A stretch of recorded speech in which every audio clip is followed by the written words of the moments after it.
Welcome back to the Fourth Way Podcast. In this episode, we are going to wrap up our look at nonviolent action by looking at a unique group of nonviolent actors, unarmed civilian protectors, or UCPs. Now, I remember when I first heard about UCPs. It was like maybe a year and a half ago, 2 years ago, and it was the first time I'd ever heard of them. I read about them in two books that I've recommended before, and I'll put in the show notes. One is called Is There No Other Way?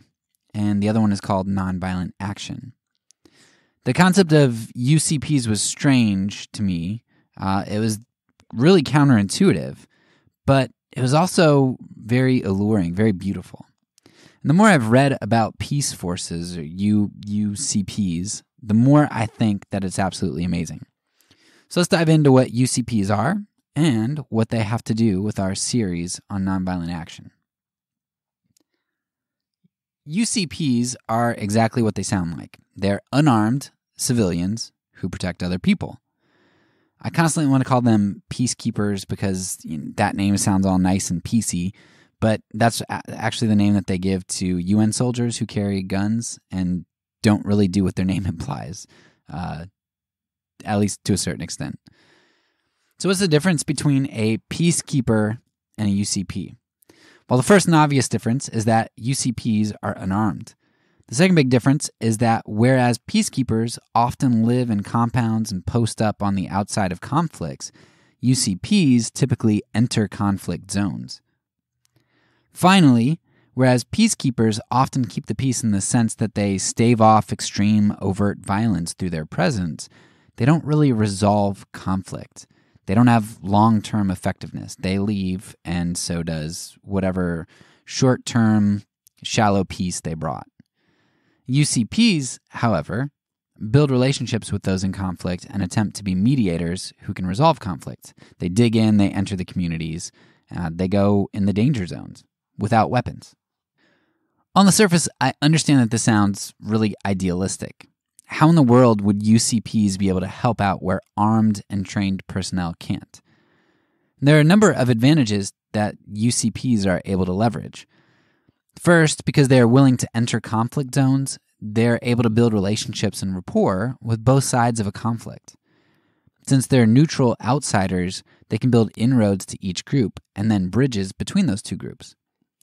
If one has rapport with each group, it makes it less likely that either group will bomb you while you're living with the other group or while you have close friends who are with the other group. Second, as you can see in the Waging Nonviolence article linked in the show notes, sometimes UCPs are actually part of the enemy group. If you had an American citizen living with Iraqis, Israelis with Palestinians, and so forth, a group is less likely to bomb its own citizens. One can leverage the power of their enemy status against their own domineering armies and regimes. Of course, there's a great cost to that because if I as an American go and live with Iraqis, I think Shane Claiborne did that. He tells a story about that in one of his books. But there are consequences that you face for doing that. Social ostracization, but as well as sometimes financial penalties or jail time depending on what you do. Third, sometimes a group can leverage their powerful status as a third party. It may not always be possible to build inroads between both groups in conflict, but one can still leverage their own power. And I've read many stories of U.S. citizens who went down to, places in South America where there are rebel forces and terror campaigns going on against villagers. And American citizens would live in the villages which were under threat, which prevented attacks from guerrillas and terrorists. So the guerrillas and terrorists, sometimes guerrillas and terrorists funded by the U.S. government, didn't dare risk harming American citizens because that could either bring down the wrath of the American army, or if it's a force that was funded by the U.S. Army, they might lose funding because it would look really bad for the United States to fund killing its own citizens. That is more of a limited position, right? Because not just anyone or any citizen can do this. If you're from certain nations, it might not matter if your nation doesn't have that clout in the world. But especially as Americans, this is a significant leverage in many parts of the world where there are conflicts. Finally, depending on the culture, one can leverage protected classes. In some circumstances, being a child or a woman may offer one protection. And that's not always the case, of course, and many times being a child or woman makes you actually more vulnerable. But depending on the circumstances, there are groups which may be more highly revered that might offer one protection. So woman, child, being a priest or religious leader could be another one of these protected classes.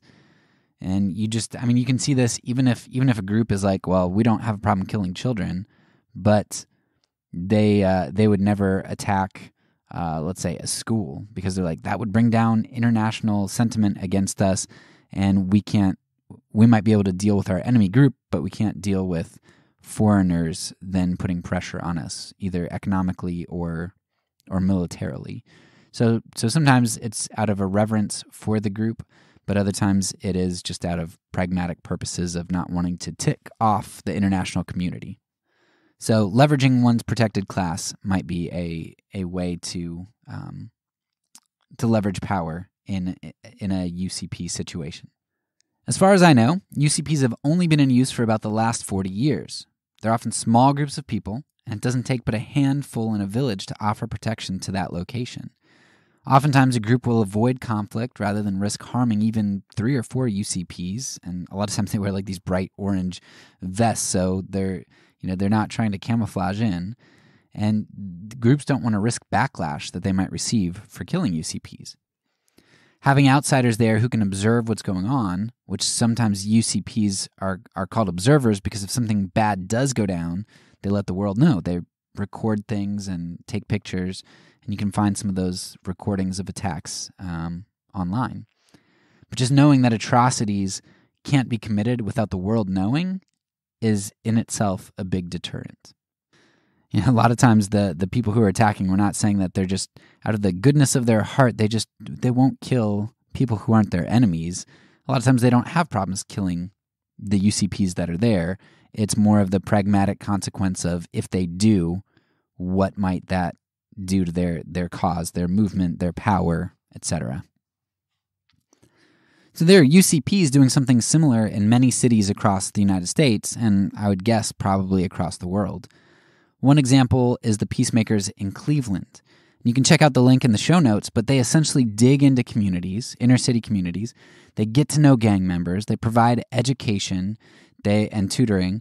They try to prevent people from joining gangs. They visit victims of violence while they're in the hospital and try to start the reconciliation process at that point before they get out. And they try to help resolve conflict. They're doing the hard work of what the criminal justice system ought to be doing, or what the church ought to be doing. Peacemakers are trying to be community and to build community. It's the kind of thing some people mean when they talk about defunding the police, pumping money into these types of groups that aren't just locking people up and slapping Band-Aids on wounds or putting tourniquets around the bleeding, but who are trying to prevent injury, to change lifestyle, and to bring the community into health. I'm not saying here that defunding the police a little or a lot is the right decision. That's not the scope of this podcast. I just think that the issue has to be looked at and understood before decisions are made. And of course, there are people saying very extreme and different things on either side. But point is that there are these peacemaker organizations that are doing work that I think is more in line with Christ than trying to put tourniquets on bleeding arteries. In my estimation, peaceful sorts of methods are not only effective, but they contribute to long-term health and not just short-term gain. It's not just cosmetic like the criminal justice system tends to be. So UCPs or peacemakers scale down nonviolent action. They still tend to work in groups, and they leverage types of power oftentimes and types of influence, but they're less focused on toppling a power structure. Often, peacemakers are less about pitting nonviolent power against violent power to cause a regime change, but instead, they're using nonviolent power to protect a vulnerable group and to stall violence while making inroads into each group to facilitate conversation. Are UCPs perfectly effective? Of course not.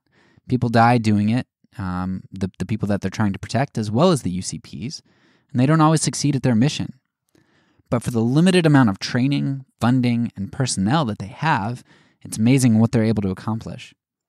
The video in the show notes points out that while casualties of war at the beginning of the 1900s were largely military, today the vast majority of casualties are civilian. So finding ways to protect civilians with civilians and being creative in our strategies is vital to protecting the vulnerable. UCPs are creative, brave, and effective, not to mention efficient, cost-effective. You should definitely dig into this topic a lot more, and if I ever get to retire, or if our situation ever allows it, I want to do this. Maybe I'll change my mind, but I want to do this one day. I understand that this is a very broad overview of the topic, and I really do want to challenge you to check out some of the resources that I put in the show notes so you can hear more about some of the specific Peacemaker or UCP stories. That's all for now. So peace, and because I'm a pacifist, when I say it, I mean it.